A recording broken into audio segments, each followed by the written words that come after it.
The first 5 minutes of Terrifier 3 is apparently so disturbing that Hollywood studios refuse to be involved. Because remember when Terrifier 2 made people pass out and throw up in theaters? Just the first 5 minutes of the upcoming third movie, which is being filmed right now, is so messed up and controversial that many Hollywood studios allegedly said they were, quote, concerned with the levels of gore. Which is good if you're insane like me and want to see all that. Because the director Damien Leone said, I need to make this movie on my own, it's just too insane. Dread Central published an article that said, get ready for eyeballs as ornaments, entrails as garland, and severed heads as stars atop Christmas trees. And the movie poster confirms that Terrifier 3 will have a Christmas theme instead of a Halloween theme. I just need to know how it's gonna outdo the bedroom scene from Terrifier 2, because I am still traumatized by that. The director also said Terrifier 3 will go more in depth into the background and origins of Art the Clown, which is great because I need to know why he can't die. Is Art some kind of paranormal entity, or is he just insane? But personally, this is probably my most anticipated horror movie of 2024 so far because we don't know what's coming up yet. So I'll update you guys with anything I find out and follow for more. So it was late one night and this lady named Michelle was cleaning her fish tank when she saw someone standing in the other room. At first, she thought it was her husband, so she kind of just dismissed it by saying, "What's the matter, dear? You can't sleep?" When she actually turned to look at the person in the room, she got cold and nearly fainted. Standing in the other room was a clear outline of her ex-husband, who had died of cancer several years earlier. Michelle panicked and closed her eyes, but when she opened them back up, there was nothing there. In a fit of panic, she ran up the stairs and told her husband what had just happened. But he reassured her it was nothing and she shouldn't be worrying about it.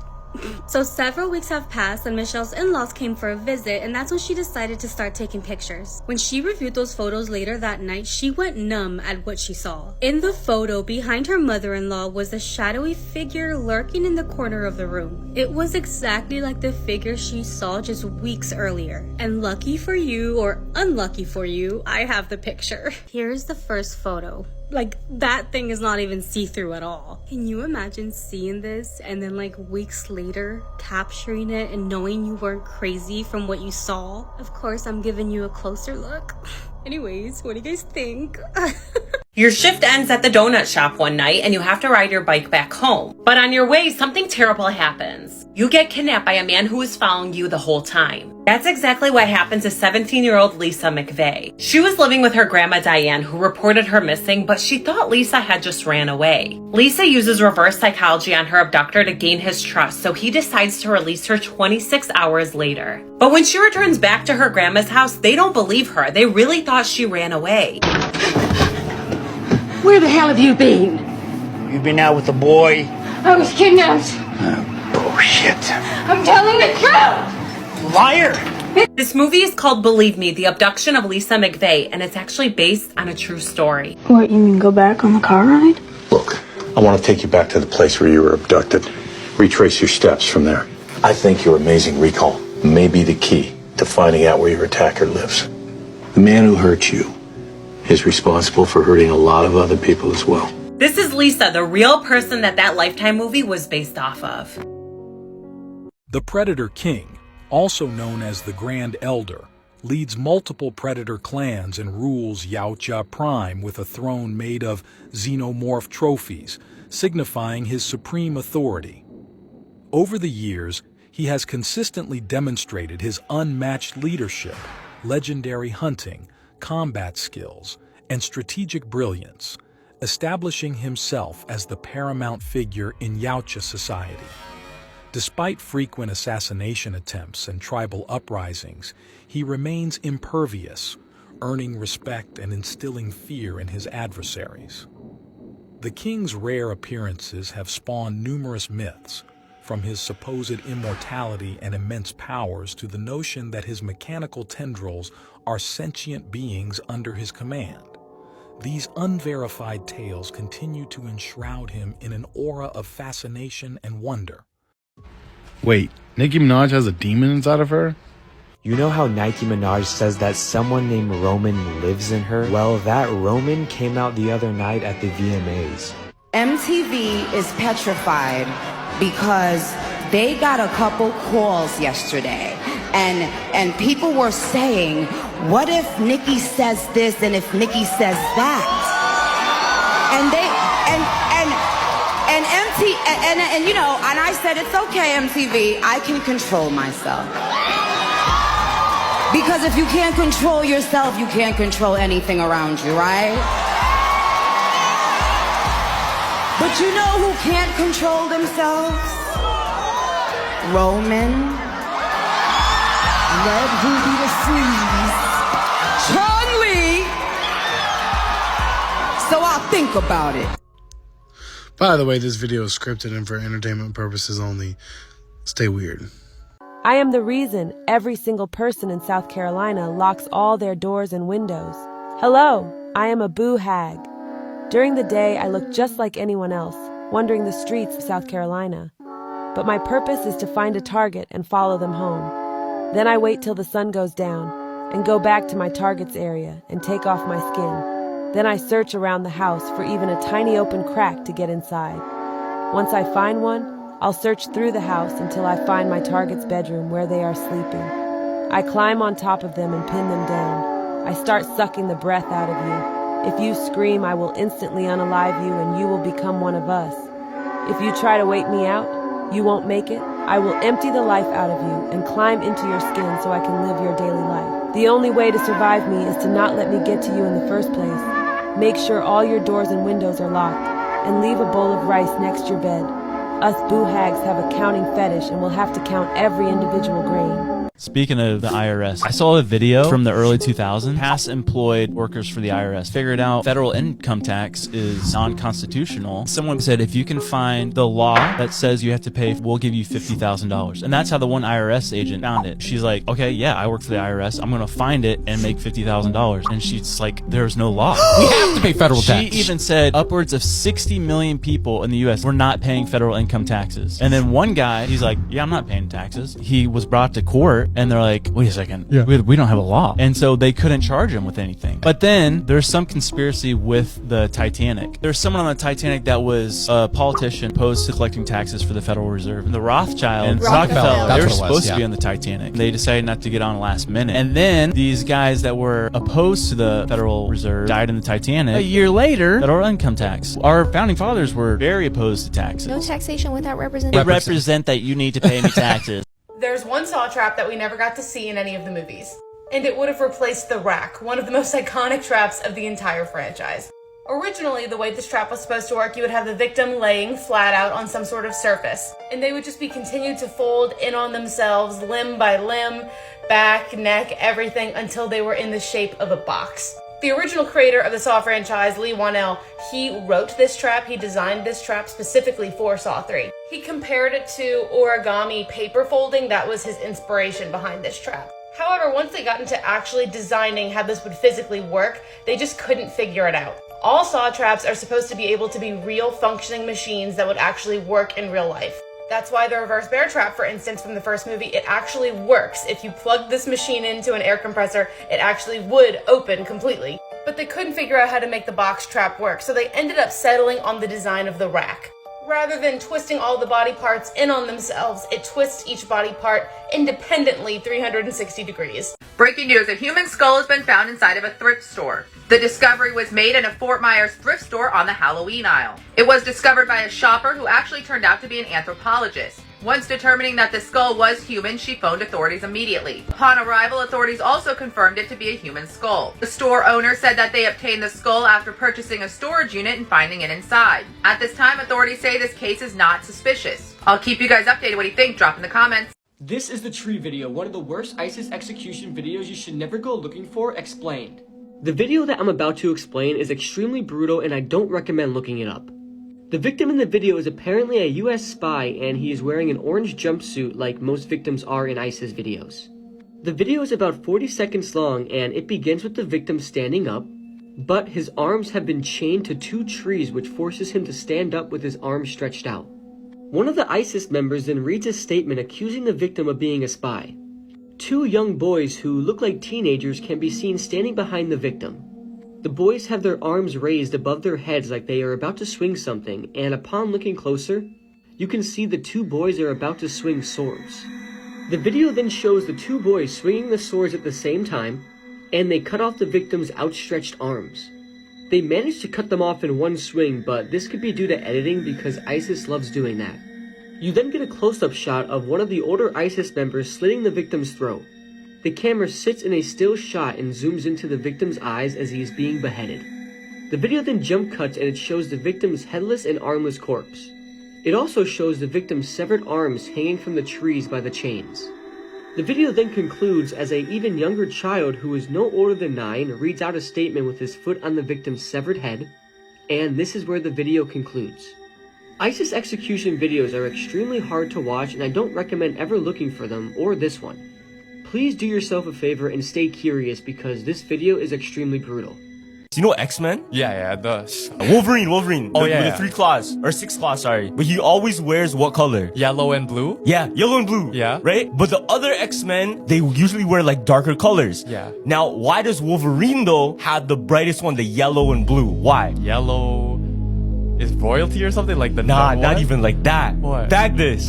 Wolverine wears the brightest colors so that he attracts all the enemies to him. What? So all of his teammates won't take the first hits, and he will, because Wolverine his power is he regenerates and he can take the most damage. So it's like him sacrificing himself, making himself the target so that his homies can be free type of thing. That's a W sacrifice, to be honest. Right? Yeah. The color yellow is the most iconic in media. Most iconic characters ever. Pikachu is what? Yellow. Pac-Man is what? Yellow. Kill Bill. Damn. Bruce Lee is the yellow. hair. Naruto, yellow hair. Holy shit. Name one. Did this man just witness a real giant? On October 23rd, TikToker RB Diesel posted a video from a remote location in Oregon where he claimed to have seen what appeared to be a giant looking out of a stone door high up on a cliff face just before it closed. Check this out. There. Right up there. That thing was open. It opened completely up, and then it closed back up. And there's a little slot in it right up there. You can see that little slot where it looked like somebody was staring out of.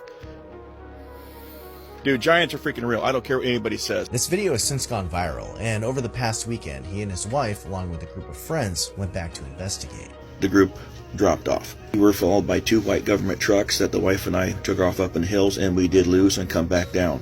I know what I think it is. This looks like it was just set in there. After losing these unmarked trucks, they managed to hike up there, but had some strange things happen. Hike down the road, we're going to get up there, we're going to get what we need to get done. It's about a mile back, 2 miles up or whatever, we got to cut across. Right now the door is right above me. Did you hear that? Yeah, but that was a big thump. Now, another TikToker who lived nearby decided to drive out to the location, and here's what they found. So, did RB D-Cell really find the home of a giant? Or some kind of opening to a secret facility? Just what is going on here? He kept hearing a weeping woman. Then one night this happened. User Leon Rito uploaded a series of disturbing videos where what sounds like a weeping woman can be heard coming from his bathroom. One night at 3 a.m. he's awoken by the crying and sees this. Hace 3-4 días fácil que no puedo dormir. Se escuchan ruido por toda la casa y no sé qué hacer. Yo no creo mucho esto, no me da miedo, pero no sé. Grabo a 5. ¡Ah, concha de su madre! Ahí está.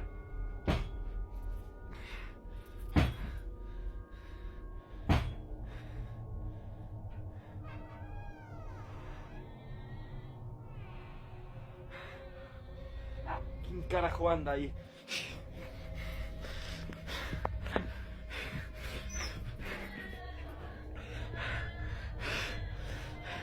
Es la nena esa de mierda de vuelta. Yo me voy a la mierda. If you see another person that looks identical to you, run away and hide. Michael, a telebanker who works the graveyard shift, usually receives calls from 10 p.m. to 4 a.m. However, one October night, at the ominous hour of 3 a.m., Michael reportedly received an unusual call. It was not a client in need, but a sound that seemed like coming from their bathroom. He recorded the encounter and the voice seemed to be imitating him. He suspects that this might be his doppelganger. But this encounter with the alleged doppelganger was only the beginning. His friends and acquaintances reported seeing Michael in places he had never been. For several nights, he was plagued by nightly knocking on their door, but whenever he opened the door, no one was there. Until one night, when there was another knock, he took out his phone and started recording from their window. He captured the figure that kept knocking, and when the knocker finally turned to look at him, it revealed a face identical to his own. But initially, investigators pegged him as a witness, not a suspect. But when one of the witnesses had claimed to see him getting out of his car before one of his shootings, she noticed that he had a parking ticket on it, which then allowed police to find a license plate number. On August 10th, 1977, police searched Berkowitz's car, and when they looked inside, they found a rifle, a duffel bag filled with ammunition, maps of the crime scenes, and an unsent Son of Sam letter. But they didn't have a warrant for this, so they decided to wait for him to leave his apartment, hopefully being able to get a warrant by the time he did. The warrant never arrived, but when Berkowitz came out of his apartment, I believe it was late at night, around 10 or 11 o'clock, they surrounded him and found that he was holding a .44 Bulldog in a paper bag. Apparently, all the rifles and ammunition in his car, one of his last going to a nightclub and shooting up the nightclub. When he was arrested, he actually said, "Well, you got me. What took you so long?" And then when they eventually went and searched his apartment, they found satanic graffiti drawn on the walls and diaries detailing his alleged 1,400 arsons in the New York area. And when he was taken in for questioning, he quickly actually confessed to the shootings and stated that he would plead guilty. And when police asked what his motivation for the killing spree was, he said that his former neighbor, Sam Carr, had a dog that was possessed by a demon, which told him to kill people. Sam Carr is the same Sam that inspired the nickname, the Son of Sam. He was sentenced to 25 years in prison for each murder, to be served consecutively. In February 1979, he held a press conference and stated that his claims about demonic possessions were actually just a hoax. He stated to a court-appointed psychiatrist that he was actually just lashing out in anger against a world that he felt had rejected him. He felt that he had been particularly rejected by women, which could be one of the reasons why he specifically targeted young women with long dark hair. This is by far the worst love triangle story I've ever heard of. In September of 2020, 31-year-old Armando Barone murdered his wife's co-worker when he found out that she was having an affair with him. 25-year-old Jonathan Emerald and 33-year-old Brittany Barone worked together at a biomedical device company in New Hampshire. But on this specific day, Armando went through Brittany's phone and lost it when he discovered text messages between Brittany and Jonathan. He beat Brittany so bad that she passed out, but it doesn't end there, and let me warn you, it gets really disturbing. That night, after Armando threatened to take Brittany's life, he took her phone and texted Jonathan pretending to be her. He then lured Jonathan to a park where he shot him 3 times and then drove 200 miles to a campsite where he forced Brittany to decapitate his body. Armando ordered Brittany to bury Jonathan's head in the dirt and told her that once the sun came up the next morning, he would forgive her. He then left Brittany in the wooded area so that she can get rid of evidence, and 2 days later, officers found Brittany at the campsite, and that's when she confessed that something had happened. Brittany was sentenced to 3.5 to 7 years in prison on 3 counts of falsifying evidence, but she has been released. And Armando was sentenced to life in prison without parole. So I posted this video to my TikTok story and a lot of people were like, I don't see anything. So I want to show you the video, but I'm not going to show all of it because it's about like 4 to 5 minutes long. However, I will tag him in the caption so you can go see it if you want to. Basically, it's all in Spanish, so let me just explain. He works overnight at a store and he's there by himself. The reason why he started recording is because this had already happened to him in the past and he wanted proof because no one believed him. He said that he saw a person walking over here, so he went over there because he's like, no one's supposed to be in here. And when he went there was no one there. So obviously spooked, he went back to wherever he was working on, but he left his camera rolling. Even in the video, he was like, I am not gonna stop this camera from rolling because I just want to make sure I capture it in case anything comes out. So I'm going to show you the video again. If you want to see the entirety of that video, go to his TikTok. Y lo vi clarito. Ya lo vi otra vez. A ver si alcanza a ver. No, me da miedo ir. A eso que se mira ahí. Right there. The black spot right there. Eso negro que se ve ahí. Miren, ya se movió. ¡Oh! Está caminando, de hecho hasta que no manches. No manches. Y se sigue moviendo.